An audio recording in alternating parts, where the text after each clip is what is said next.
Hi everybody, this is Barry Schwartz in Search Engine Roundtable. This is the weekly Search Buzz video recap we do, and today is September 11th. I'm doing this in my office because the conference room is being used, so hopefully it's not too bad quality. And I thought we'd get started in talking about the various things that happened over the past week in the search industry that we covered over at the Search Engine Roundtable at seroundtable.com.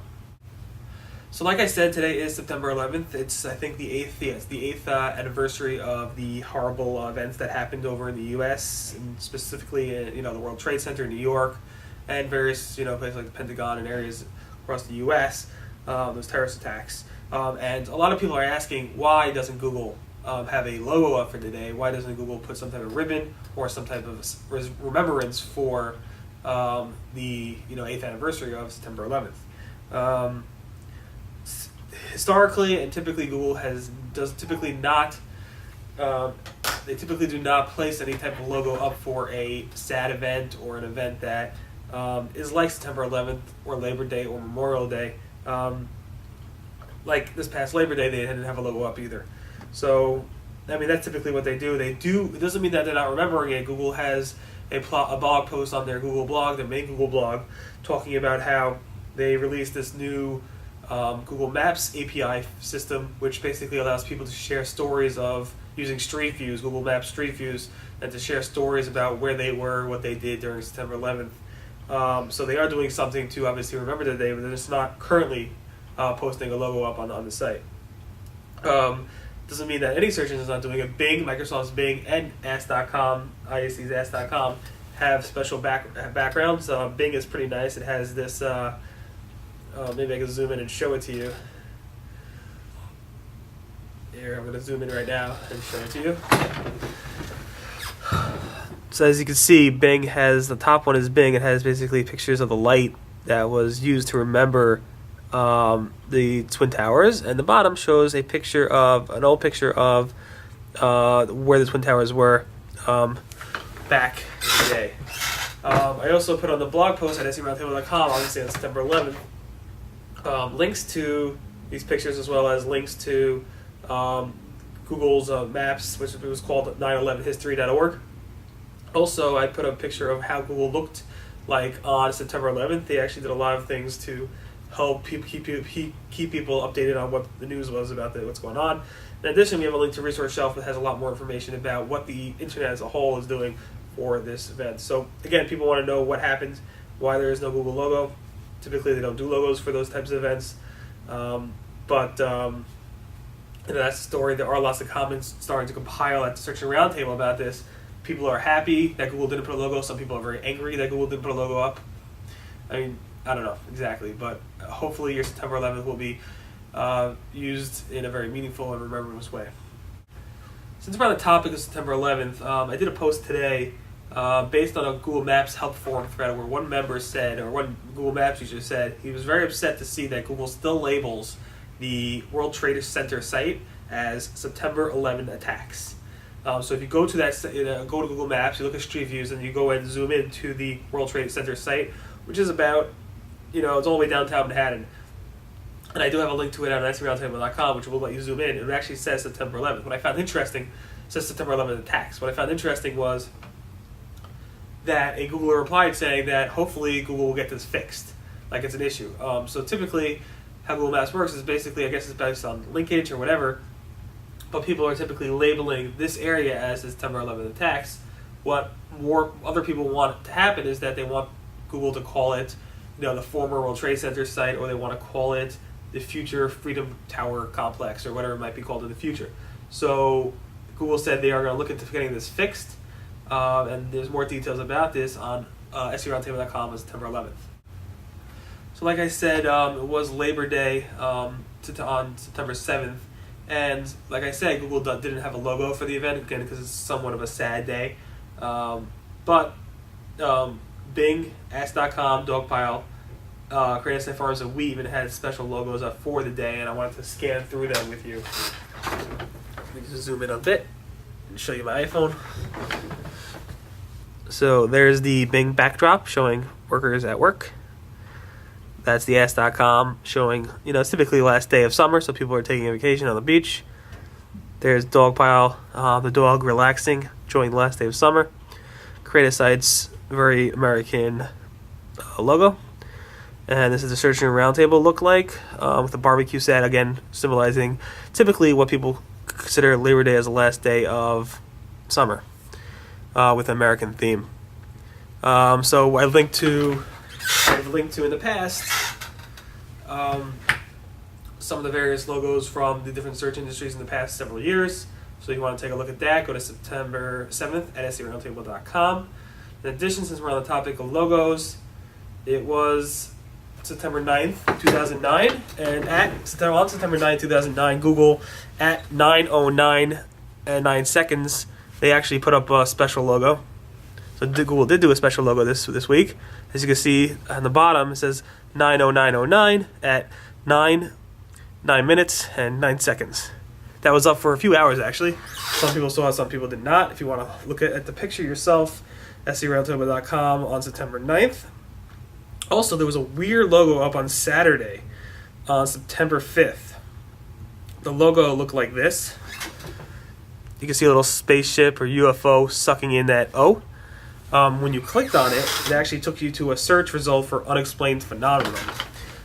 Google tweeted this weird thing, which basically translated to all your O's belong to us. Google did not specifically say what is going on.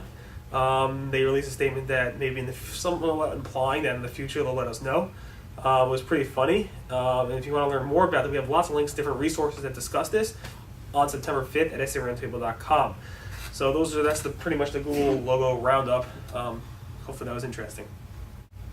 On September 9th, towards the end of the day, or September 10th, people started noticing that Google, if you go to google.com, you look at the screen, it's the actual search box, the logo, and the actual font is much, much bigger than it was.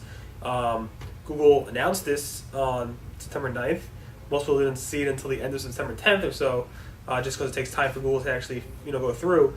But most of the people that I've noticed are complaining about it. They think makes them look old, or it makes them look cartoony, or whatever it might be. Here, I'll show you before and after. I don't know if you can see these again, but the top is the old and the bottom is the new. If you just go to google.com right now, there is undoubtedly you'll be able to tell the difference. I didn't see it until recently, and there is a major difference. It pretty much looks like Google thinks you can see that you have bad eyesight, but Google, I don't know, it seems like Google never even tested this. I would have seen it, or I would have seen somebody reporting about this on a blog or in a forum. Google just pushed this out. I don't know how long this is going to last, but it seems like it's going to stay for a little bit, to be at least.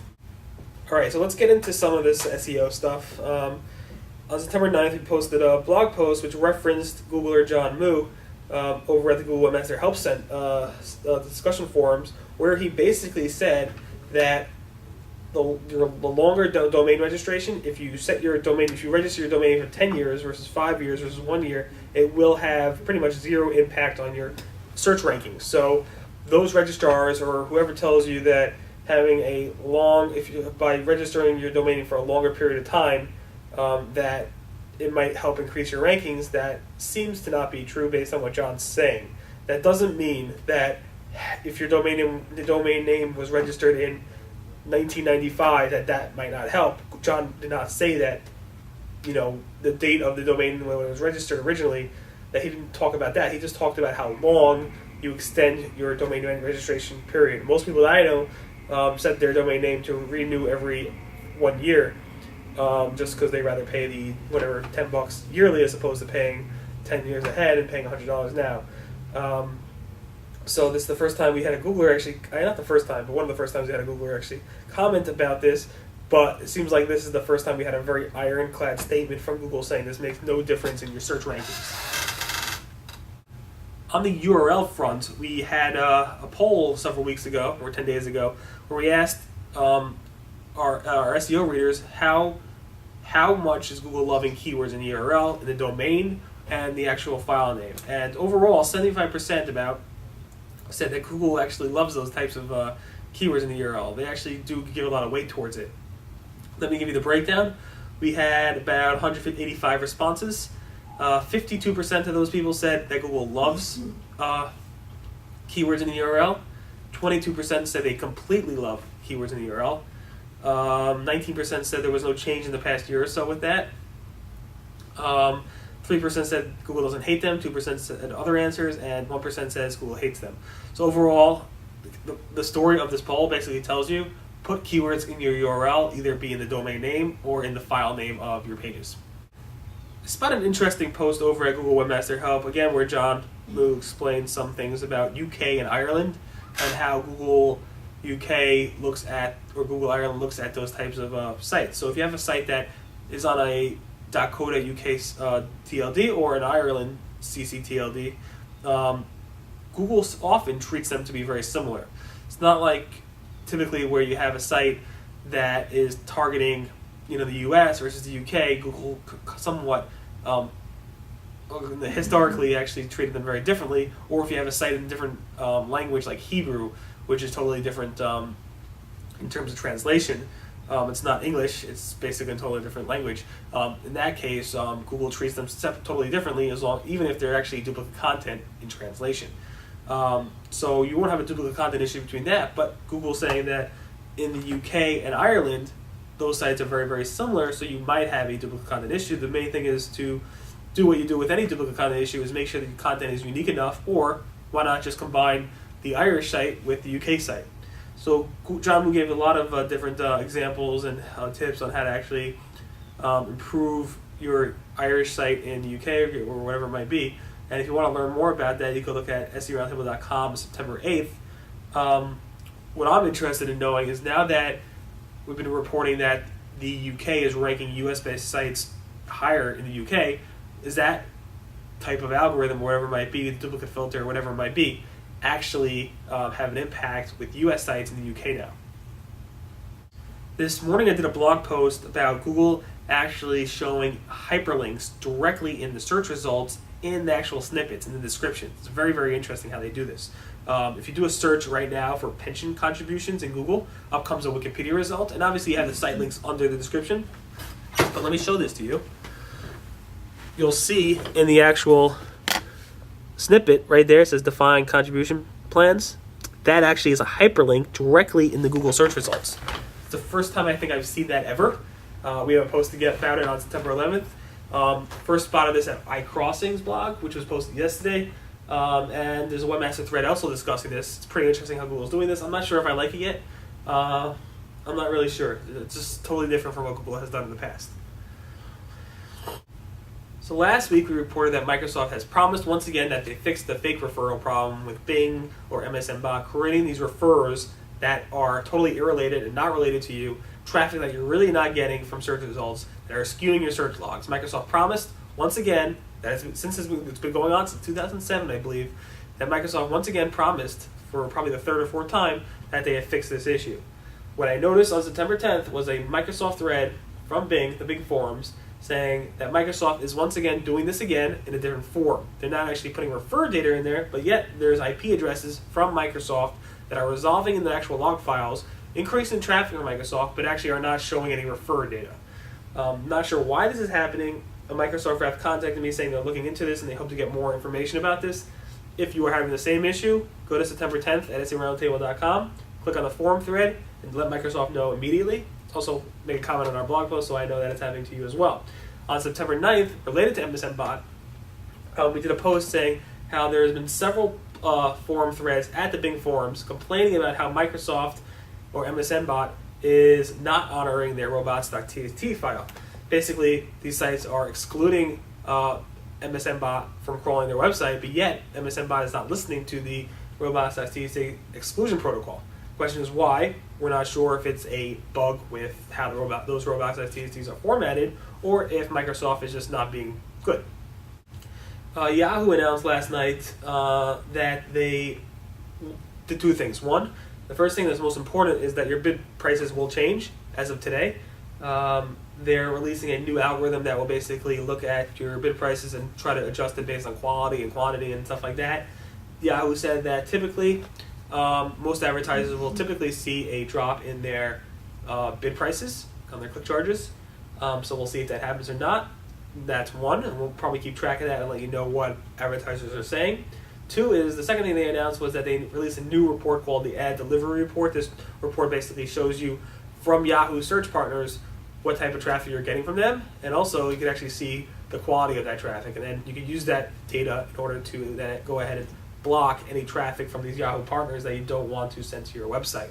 So that's a nice addition. Something that I didn't mention that I probably mentioned just in the video, Microsoft released an ad preview tool in their Microsoft Ad Center thing, so if you want to take a look at that as well, you can. This is pretty neat. If you use Google Product Search as a merchant and you submit your Google Base data feeds to Google Base, you can actually now include a YouTube attribute to link your product data directly to any video that you've created that is a product demonstration of that product in YouTube. So the YouTube attribute is basically wrapped around the G:YouTube, and then you basically link to the URL ID of that video in that enclosure, and sometimes if Google likes you or not, they might show those videos below the actual product result in Google Product Search. If you want more information about this, September 10th at SEOroundtable.com. I found this interesting. I found a post at Google AdWords Help Forums where a advertiser from India went ahead and said, I'm threatening to kill myself. I'm going to commit suicide if Google does not help me. If Google does not let me know why my ads were canceled or my account was closed, I need to know, otherwise I will commit suicide. And it actually happened over Labor Day weekend. A Google rep saw this post, went ahead and posted saying, I'm sorry, it's a Labor Day weekend, but we will go ahead and take care of you, just give some time, yada, yada, yada. I don't think this guy was serious, but I think it's something that you don't threaten or even mention in a public forum, because that could be very scary for a lot of people. If you want to learn more about this, a lot of comments about this at our blog at SEOroundtable.com on September 8th. Again, it was pretty something I haven't really seen much of in the forum world since covering it for 6+ years or so. I've discussed this topic once before. I don't think I've ever on video. So I'm Jewish, as you can see. I'm an observant Jew. What that means is that we can't do certain things on Saturdays, which is called the Shabbos.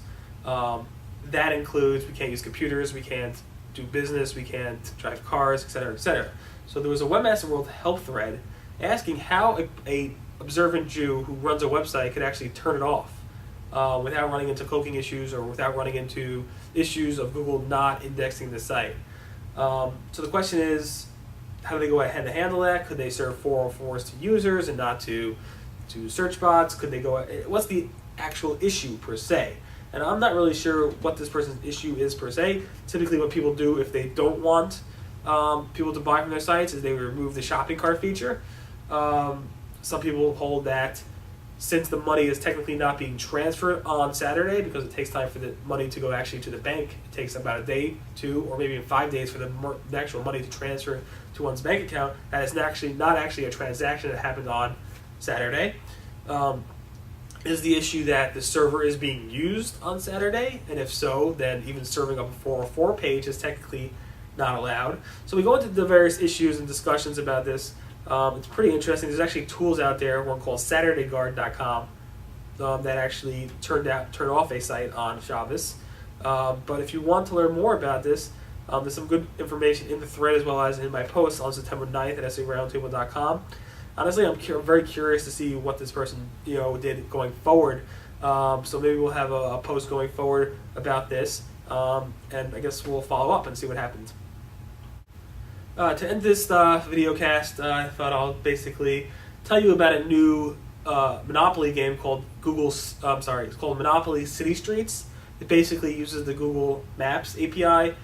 It's a game by Hasbro, who created obviously the famous Monopoly. And basically, it basically uses Google Streets, Google Maps to allow people to buy properties and streets on this game. But obviously, it uses the Google Maps API. It's pretty neat. It's very slow in the past few days because it just launched. We have a video of it and some screenshots if you can't get to it. It's on September 10th. If you want to go directly to the site, go to MonopolyCityStreets.com. And I believe there is a board game for this that this is promoting. So definitely take a look at that. So thanks so much for listening to the Search Buzz video recap. Again, today is September 11th, and my name is Barry Schwartz. This is the news we covered over at the past week at the Search and the Roundtable at SEOroundtable.com. Everyone have a wonderful weekend, and we will speak to you next week. I think I might be doing a video cast next week. I might not. If not, I apologize. But everyone have a great weekend, and I'll speak to you guys as soon as possible.